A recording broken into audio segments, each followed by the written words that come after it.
Listen, this is really hard for me to say over the phone. Can we please meet up? Jonah finds out why Libby is going to break up with him, and a familiar face finally returns. Let's break down Season 3, Episode 10 of Andy Mack and find out just what happened.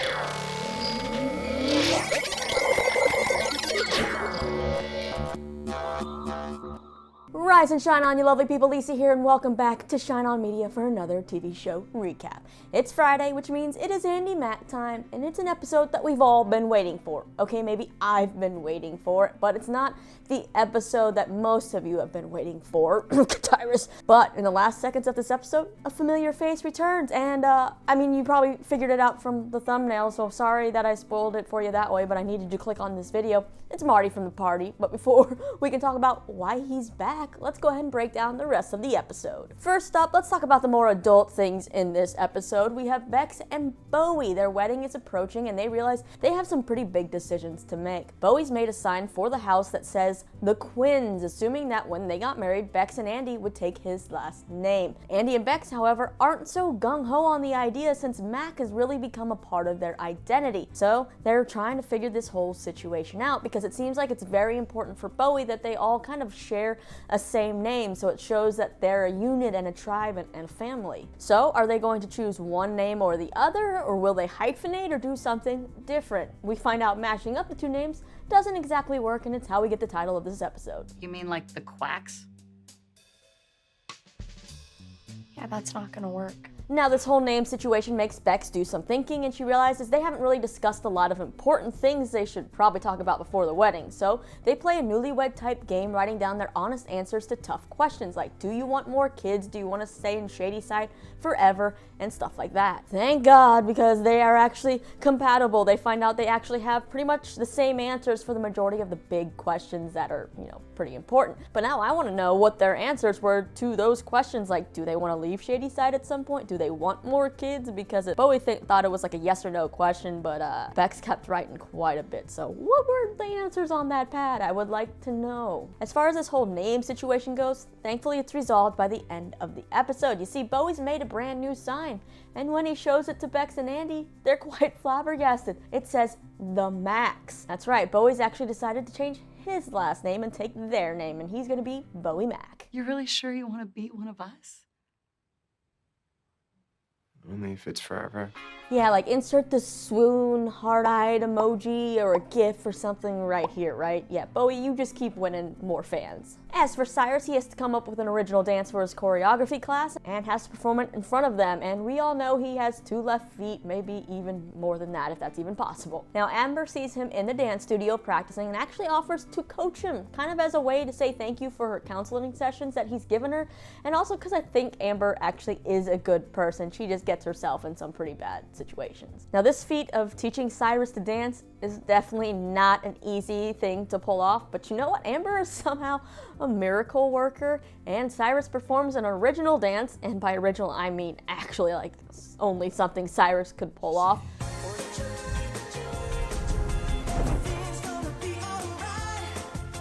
I actually love that Amber was right there in the back cheering him on and doing the dance with him, giving him that extra confidence, extra boost he needed to really nail that dance like only Cyrus could. Next up, let's talk about Jonah and Libby. So this drama finally returns to the show, and Libby tells Andy she's still thinking of breaking up with Jonah, and they're basically talking right in front of Jonah's face, not behind his back, because, well, what do you know? Jonah still doesn't understand what Libby is saying. He hasn't bothered to learn sign language. But you know someone who has bothered to learn sign language, since I'm guessing meeting Libby? Nice to see you. You've gotten really good at that. I really like talking with my hands. Turns out this hand will give it to you straight, but this hand is a silver-tongued devil. So by now, Jonah's kind of worried that things are on the rocks with Libby, and he tries to use Cyrus as the interpreter between him and Libby, and it just kind of makes the situation more awkward. And Libby tells Jonah through Cyrus that the problem is Jonah hasn't bothered to learn any sign language to communicate with her. And it seems like they've been dating maybe a few months now, I'm guessing. It's hard to tell with the time periods on this show, but to her, I feel like it means Jonah doesn't really like her because he's not bothering to actually learn how to communicate with her, learn something really that's important to her. Now, after Libby leaves, Jonah confesses to Cyrus that, he's just been too afraid to learn sign language because he's afraid that he's gonna say something wrong in front of Libby and she'll laugh at him or something. And I kind of get that, but Cyrus points out something good because Cyrus is full of good advice. He's definitely a future therapist. But he points out that the point is Libby would actually think he cared about her. Even if he said something stupid, Jonah's making an attempt, and that's what she wants to see. So thankfully, by the end of the episode, we see that Jonah has gone and learned a couple things in sign language and chose Libby, and it impresses her, wins her back over, and it seems like they are back to good. I like you. I like you.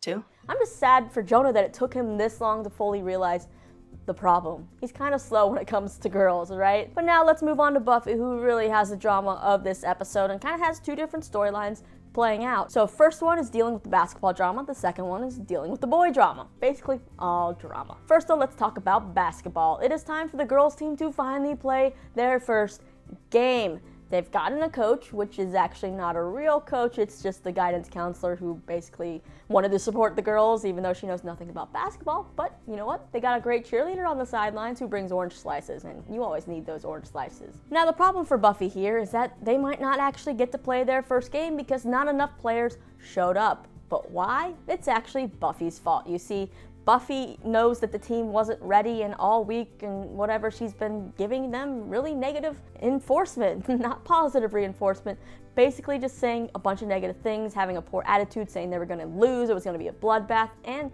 it really got to those other girls and they decided to not even bother to show up because, hey, what's the point if Buffy already knows they're going to lose horribly, right? But you know what's worse than losing? Forfeiting, and they're one player short, so Buffy goes and recruits kind of the only person she knows she can. She kind of forces Andy to suit up, and well, Andy's not so great at basketball, and they start to lose horribly, and it's something though that needed to happen for Buffy to finally wake up. There was also Andy calling Buffy kind of possibly a bad friend, so that probably had some influence too, but Buffy finally wakes up and calls a timeout and changes her entire attitude. Like, her eyes have been opened, she realizes she was a terrible captain, she should have been, reinforcing them, being positive, encouraging them, and all this, so she apologizes for everything and tells the girls thank you for actually showing up. And whether they lose or not, they should go out there and have fun because she's finally realized, losing's not the worst thing, and she didn't think about the big picture. She should be happy the fact that they're even playing a game in the first place because they had to work so hard to get a girls' team that it shouldn't matter if they're winning or losing. It's the fact that they accomplished that goal of having a girls' basketball team. So now Buffy's realized that they go back out there with new attitudes, even though they're not doing so hot. They do score some more points though, but they have fun. And you can see it on their faces, and Buffy's actually, encouraging the girls. Even after they miss a shot, she fist bumps them, and it's like, yeah, you did good. And then we have Andy making the last shot at the buzzer, and unfortunately it actually goes in the wrong basket, but it doesn't matter because the girls lift her up and cheer, and they end it happy.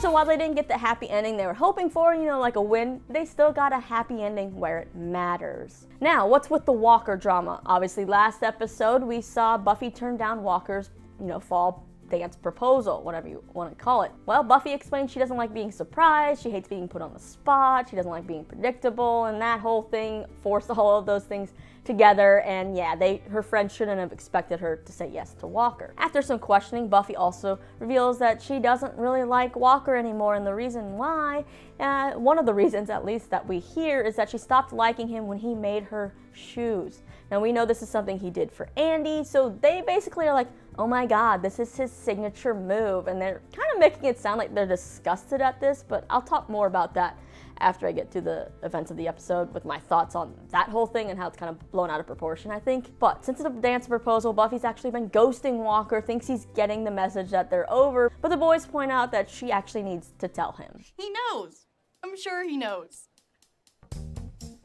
How can he not know? He's a guy.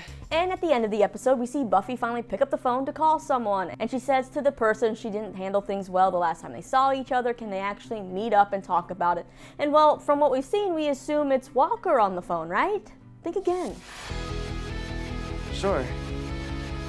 We can do that. That's right, I already said it at the beginning of the episode, but Marty from the party is back. Now I'm thinking the whole thing with Buffy trying things with Walker, actually trying out a relationship and dating, and then coming to the realization with the basketball team and her competitiveness and how to change her attitude and that losing, isn't a bad thing and all that has actually made her grow as a person and made her rethink things with Marty. Now back, what was it? Was it first season when that all happened?